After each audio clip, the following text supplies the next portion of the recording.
So, last question, or second to last question, if that's okay with you.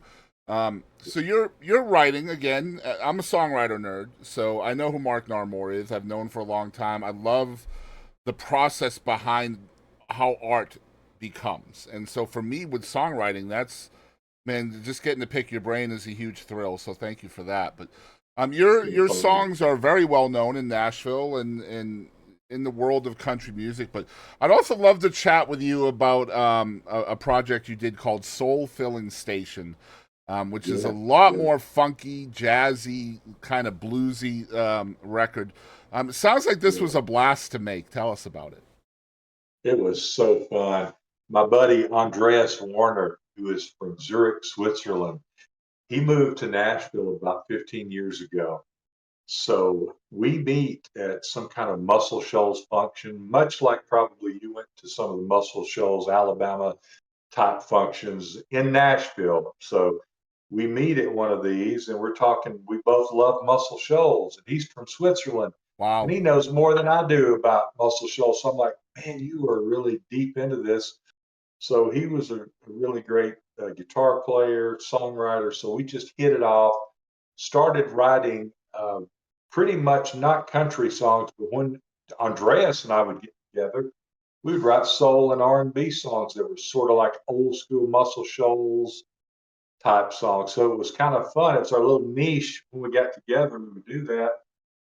And Andreas sort of coached me to be the artist for a moment. He's going like, now, Mark, you're not going to get Yeah. out of this scot free. He said, you're really a singer, and I'm gonna record an album on you if you don't mind. And I said, well, sure. He's recorded three albums on me today, and we just have fun writing the song. We really do delve in and put our thinking caps on like Rick Hall used to make us do. But it's not in the country music realm. It's more in as you've heard them, it's more in kind of old school R&B, Muscle Shoals type So good. They're songs. so good. Just like all three of them are so much fun to listen to. Um, when you're formulating the songs for this kind of project and you know that you're the artist on the song, does that change your process for writing?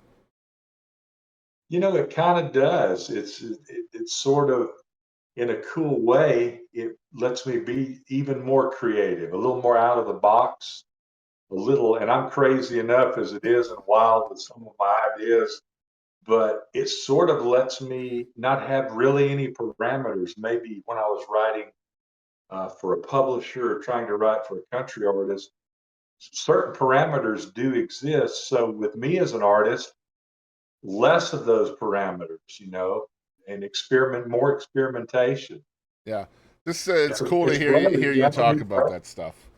Say what? It's sort of I had to be more brave because you put it out there and it's almost like you're naked because some of this crazy wild stuff people might think, well, he's wild and crazy, Yeah. but it's almost like you have to put it out there as the artist. And I feel for the other artists because there is a nakedness and a rawness. You put yourself out there, and you're out there. I was just gonna say there's a lot more vulnerability in front of the curtain, isn't there, Mark?